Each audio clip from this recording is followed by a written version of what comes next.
Hi, hello! Isang magandang umaga, tanghali, hapon, gabi sa inyo pong lahat.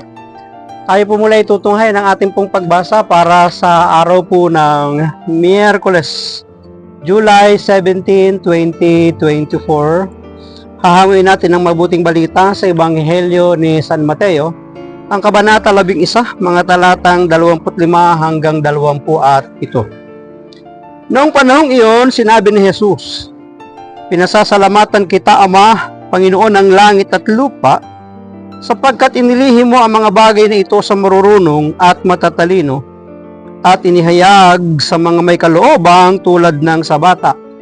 Oo, Ama, sapagkat gayon ang ikinalulugod mo.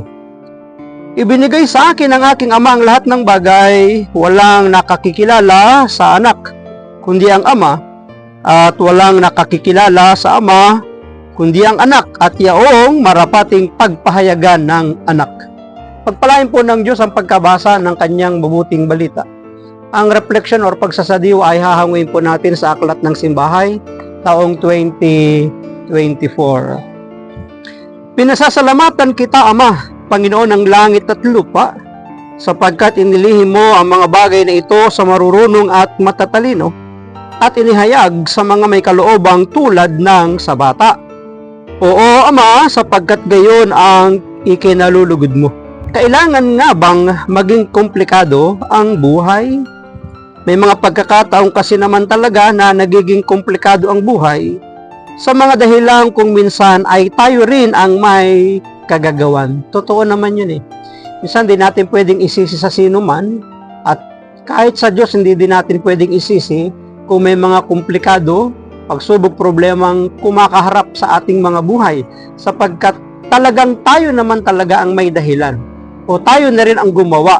Ito ay mga resulta ng ating pong mga desisyon, ang lahat ng ating mga kinakaharap sa buhay. Nagiging mabigat ang buhay kapag nalalagay tayo sa mga masalimuot na sitwasyon.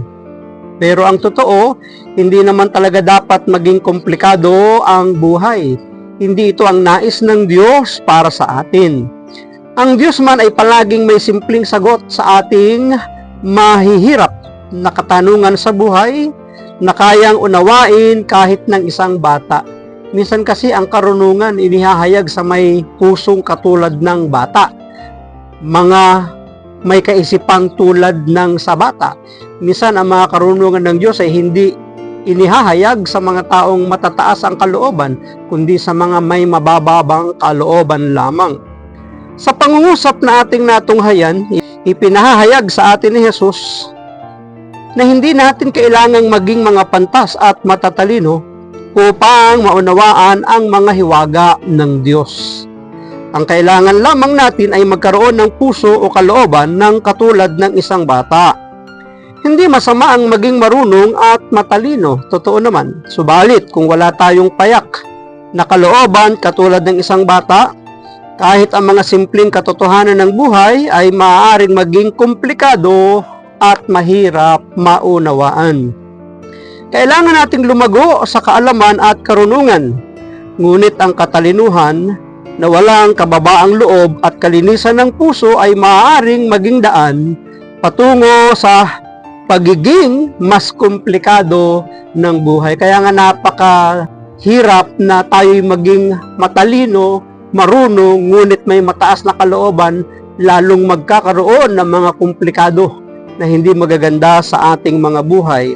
Sa diwa ng kababaang loob, lumalapit tayo sa Diyos upang hingin ang simple at malinaw na sagot sa ating mga kinakaharap na mga komplikado sa buhay at mga katanungang hindi natin alam ang kasagutan, na Diyos lamang ang makasasagot.